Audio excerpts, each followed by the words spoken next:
एक छोटे से गांव में दो सबसे अच्छे दोस्त रहते थे, रोहन और मयंक।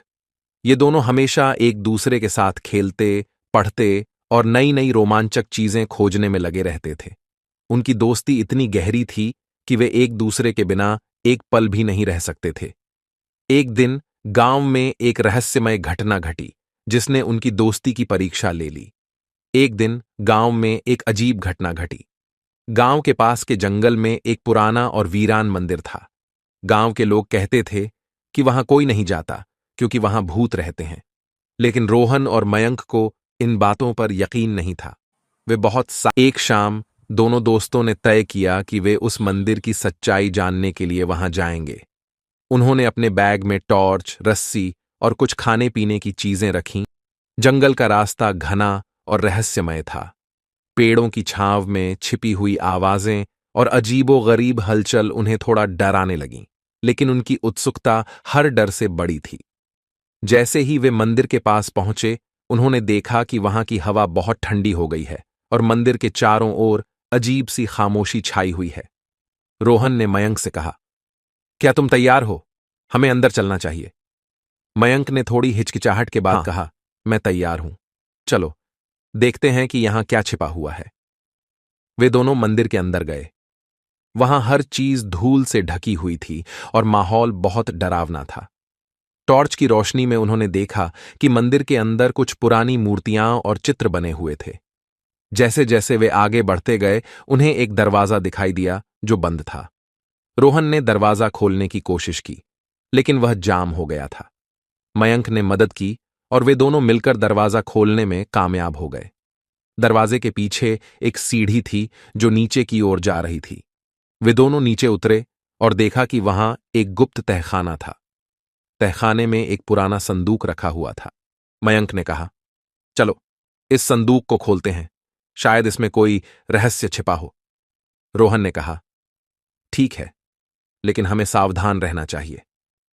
उन्होंने मिलकर संदूक को खोला। संदूक के अंदर उन्हें एक पुरानी किताब और एक चिट्ठी मिली। किताब में मंदिर के इतिहास और वहां छिपे खजाने के बारे में लिखा हुआ था। चिट्ठी में लिखा था, यह खजाना केवल उन्हीं को मिलेगा जिनके दिल सच्चे और नीयत साफ हो। रोहन ने कहा, हमें यह खजाना ढूंढना चाहिए, यह बहुत रोमांचक होगा। मयंक ने सहमति जताई और वे दोनों किताब में दिए गए निर्देशों का पालन करते हुए खजाने की तलाश में निकल पड़े। निर्देशों के अनुसार उन्हें मंदिर के पीछे की गुफा में जाना था। गुफा का रास्ता बहुत ही खतरनाक और अंधेरा था, लेकिन वे दोनों डरने की बजाय अपने साहस गुफा के अंदर जाते ही उन्हें एक चमकता हुआ पत्थर दिखाई दिया। उन्होंने देखा कि पत्थर के पीछे एक दरवाजा है, जिसे खोलने के लिए उन्हें एक पहेली हल करनी होगी। पहेली बहुत कठिन थी, लेकिन रोहन और मयंक ने अपने दिमाग का इस्तेमाल किया और पहेली को हल कर दिया। ही उन्होंने दरवाजा खोला, उनके सामने एक विशाल खजाना दिखाई दिया। खजाने में सोने चांदी के सिक्के, जवाहरात और कीमती वस्त्र थे। दोनों दोस्त खजाने को देखकर चकित रह गए। मयंक ने कहा, हमने यह कर दिखाया, लेकिन हमें इस खजाने का क्या करना चाहिए? रोहन ने सोचा और कहा, हमें इस खजाने को गांव के लोगों के साथ साझा करना चाहिए, इससे हम सबकी भलाई हो सकती है।